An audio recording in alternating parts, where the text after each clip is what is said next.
Aníbal, agora dentro dessa psicose, vamos dizer assim, a pessoa já nasce, tem pessoas que já nascem com esses problemas, ela pode adquirir ao longo do tempo? Na verdade, nós classificamos em psicoses e neurose. É uma classificação antiga, mas que funciona muito bem. A psicose, na verdade, nós não sabemos a origem, a etiologia dela, a causa que tem. Por exemplo, as esquizofrenias são psicoses, tem transtornos bipolares que a gente coloca como psicose e outros transtornos também. A psicose, o que seria? Ela tem uma característica, que é a ideação delirante, que assim, a pessoa pensa em coisas que não existem, ou alucinações, que a pessoa vê coisas que não são reais. Por exemplo, uma alucinação visual, ela está vendo aquilo e uma outra pessoa.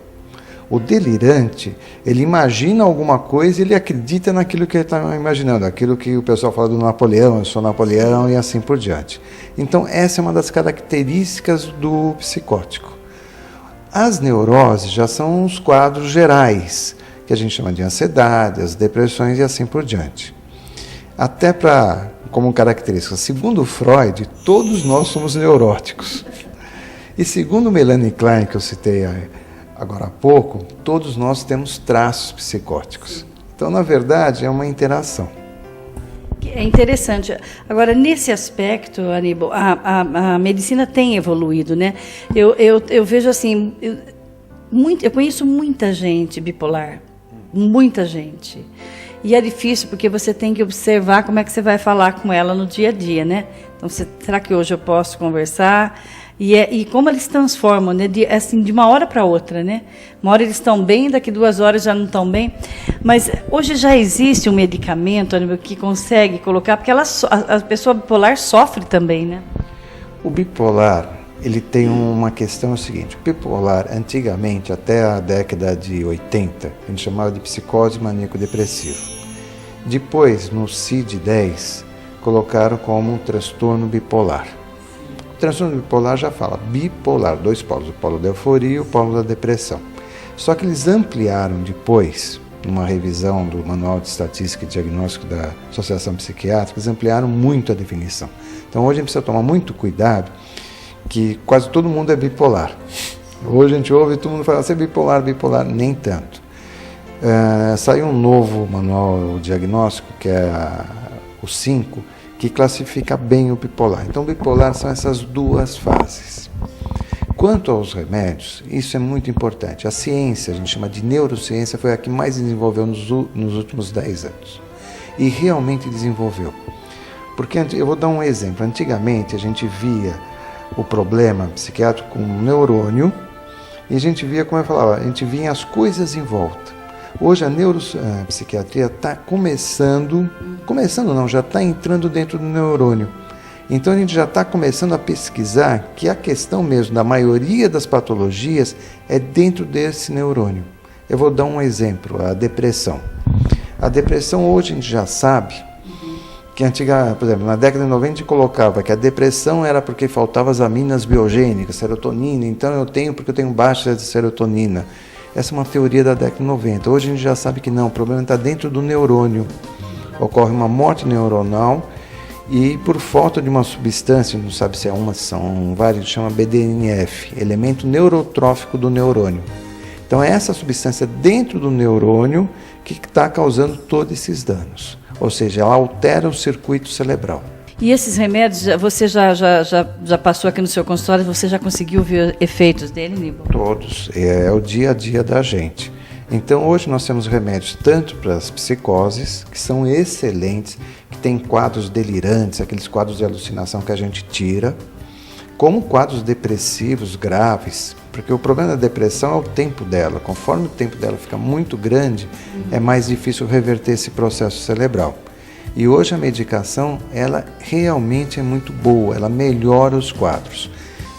A única vez que não consegue melhorar, por exemplo, a depressão, a gente não consegue melhorar com o tempo, quando os quadros são muito crônicos, que aí já teve uma modificação a nível realmente do cérebro, com áreas de atenuação, ou seja, áreas que funcionam um pouco menos. E quadros psicoses crônicas também, que a gente tem alguma dificuldade. Mas crônicas, assim, quando eu falo, é mais de 30 a 40 anos. Caso contrário, hoje, nos quadros agudos, quadros que começaram recentemente, a gente tem uma reversão praticamente de 100%. Então, agora, esses medicamentos, ele tem um efeito curativo ou ele é preventivo e a pessoa vai ter que tomar para a vida toda também? Na verdade, curar em medicina é muito difícil. O que a gente faz com esses medicamentos é o controle dos quadros. Por exemplo, uma doença que nem a esquizofrenia, que é uma doença que, vamos dizer, no século passado foi muito triste, era casos de internações, a pessoa se alienava do mundo. Hoje, a esquizofrenia, um exemplo, a gente controla o quadro e eu falo para os pacientes, é tomar o remédio, nunca falhar, porque eu falo, só vão saber que você ficou doente se você falar, porque ninguém vai perceber. Então hoje, com essa neurociência, com essa pesquisa tão intensa como que está, a gente controla mesmo os quadros. Olha que bacana, né? Porque eu acho que toda essa vida corrida que a gente não tem tempo nem pra gente, acho que é isso que leva, né? Que nos leva a ficar um pouco depressivo. É por isso que aqui, assim, como o programa é cultural, né? Agora, eu até quero te fazer essa pergunta. Você como psiquiatra, quando você tem os seus pacientes, você sente que essas pessoas que te procuram também, eles também tiram um tempo para o lazer, para se divertir, para ir para um cinema, para assistir um espetáculo? Você sente que você tem uma clientela assim? Porque isso é fundamental também na vida, né, Aníbal? Eu sempre falo uma coisa, e todos os pacientes que vêm aqui, eu sempre falo a mesma coisa e vou repetir. Eu falo que o remédio é importante, uma terapia é importante, uma boa alimentação é importante, uma atividade física é importante, um lazer é importante, e é esse conjunto todo que faz a pessoa mudar. Então não adianta a gente só pensar no remédio, você tem que pensar no conjunto. E o lazer, eu vou dar até um fato novo que é muito interessante. Os neurotransmissores são substâncias que conectam um neurônio com o outro. Por exemplo, se eu penso aqui, eu pego essa caneta, eu tenho uma conexão. E entre um neurônio e o outro, que nós temos 100 bilhões de neurônios, a gente tem esses neurotransmissores que fazem essa conexão. Esses neurotransmissores são produzidos em 3 circunstâncias. Quando a gente dorme, então dormir é importantíssimo. Em atividade física, também é importantíssimo. Mas a gente produz mais eles no lazer. Então, para você ver a importância para o ser humano, o lazer. É isso que eu digo sempre, que a pessoa, quando ela é feliz, né, quando ela é feliz, ela tem uma qualidade de vida melhor. Ainda que ela possa morar num casebre, mas que ela tenha todas as dificuldades, mas se ela encontra uma razão para ser feliz, ela enfrenta com mais facilidade, né? Exatamente, por isso que essa questão do dinheiro, muitas vezes a gente vincula dinheiro à felicidade, né? Todo mundo fala, o dinheiro não traz felicidade e manda buscar. Não é assim. Eu cito o exemplo da Christine Onassis, a mulher mais rica do mundo que cometeu suicídio. Então não é bem assim. A felicidade, como eu falei, é uma coisa interna e a vida é muito simples. E o lazer também é simples. Então a gente tem que buscar nas coisas simples o bem-estar da gente. Então, de vez em quando, fazer uma boa leitura, ir numa peça de teatro, que aliás eu fui e gostei muito das peças com você.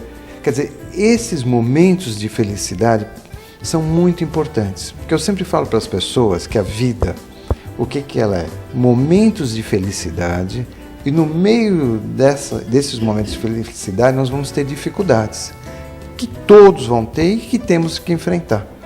Então esses momentos de felicidade, que é o lazer também, a gente tem que aproveitar ao máximo. Você já escreveu 2 livros e nesse recente aqui, que eu já tive o prazer de ler, Crônicas para Viver Melhor, um dos temas que você escreve aqui, eu achei muito interessante essa questão do Brasil doente. E eu posso dizer que o mundo está doente mesmo, viu, Aníbal? Mas você foi muito feliz no texto, Aníbal. O Brasil está muito doente, né? Não dá para a gente descartar que tem uma crise aí, e essa crise afeta todo mundo. Que pena que não tem medicamento. Para essa crise aí eu acho que tem, mas eu acho que não é um momento político aqui, para a gente ficar questionando sobre política. Mas essa crise, ela preocupa demais as pessoas. Eu vejo aqui no dia a dia quanto que as pessoas trazem de angústia devido à situação. Tanto para os empresários, que não estão vendendo, não tem uma entrada e saída de dinheiro, como para os empregados, que também estão perdendo seus empregos. Então é uma situação de pesar. E eu sempre falo, quando a gente tem eu sempre em palestra, eu cito uma coisa, se a gente está num cheque especial, não está bem.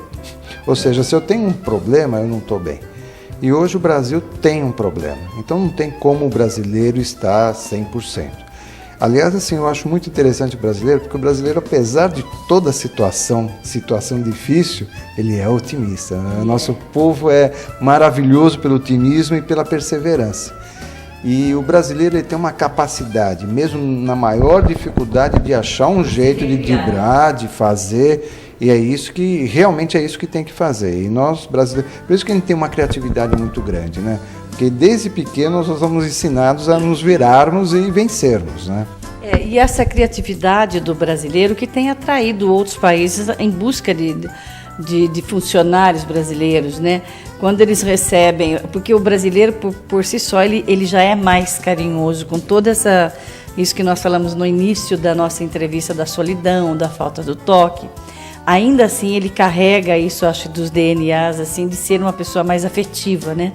E isso quando a gente vê fora dos países, quando tem um brasileiro trabalhando, ele tem esse calor e as pessoas não querem perder esse tipo de ser humano, né? Porque isso é um diferencial. Eu acho que a grande importância de quando a gente viaja fora, que tem essa oportunidade de vivenciar isso, é observar isso, né? Como que é o nosso jeito de ser e como é o jeito. Não é que nós somos melhores, mas essa característica realmente do brasileiro, ela é única. É isso que nos faz diferente, né? O brasileiro por si só ele é receptivo, ele recebe bem as pessoas e as pessoas que vêm ficam bem aqui no Brasil. Por isso que as pessoas gostam de vir. O brasileiro ele é alegre, ele é contente e recebe bem as pessoas. O brasileiro tem uma capacidade, que eu acho que é isso, de entender. Os outros países, a gente viaja um pouco também, a gente vê que são mais frios, são mais distantes, são muito pouco tolerantes, qualquer coisa já... O brasileiro não. O brasileiro, se não tem uma compreensão, ele vai, por exemplo, as línguas são... ele vai achar uma forma de se comunicar. E ele se vira, entendeu? Então e o estrangeiro quando veio aqui, ele percebe isso. Que o Brasil não desiste, não é na primeira, não sei falar inglês, pronto, já vira. Não, ele vai dar um jeito de se comunicar. Então o brasileiro por si só ele é muito comunicativo. Falando um pouquinho desse mais recente livro seu aqui, Aníbal, como é que as pessoas podem fazer para adquirir? Porque é uma leitura gostosa, você consegue, quem gosta de ler, em um dia lê o livro, senta lá numa tarde consegue ler, que são crônicas que ele escreve aí no Jornal de Limeira há anos, e aí ele teve essa feliz ideia de colocar num livro. Como que as pessoas podem fazer para adquirir? Esse livro tem nas livrarias Limeira todas e tem aqui também no consultório. A editora é a Livros. É só entrar no Google, botar Livros, também pode adquirir direto. Mas assim, nas livrarias de Limeira tem o livro, aqui no consultório tem o livro.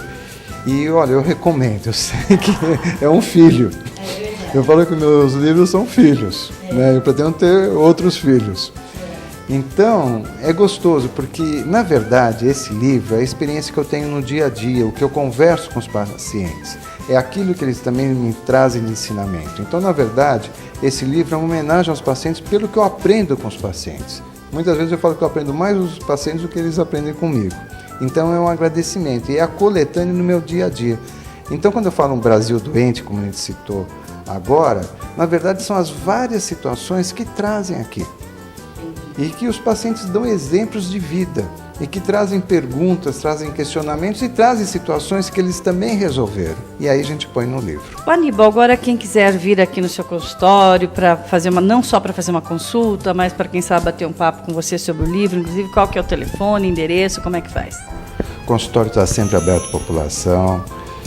Eu falo que o médico precisa do paciente, o médico sem paciente não é médico. O telefone do consultório é 34427986 e fica no Centro Empresarial, do lado do Fórum, tá? Na Santa Cruz 754, segundo andar.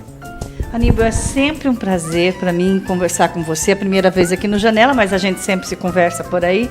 É muito gostoso, assim, a gente sempre aprende muito com você, principalmente pelo esse jeito tranquilo que você tem, né? Você tem que fazer esse exercício, porque lida toda hora com pessoas agitadas aqui.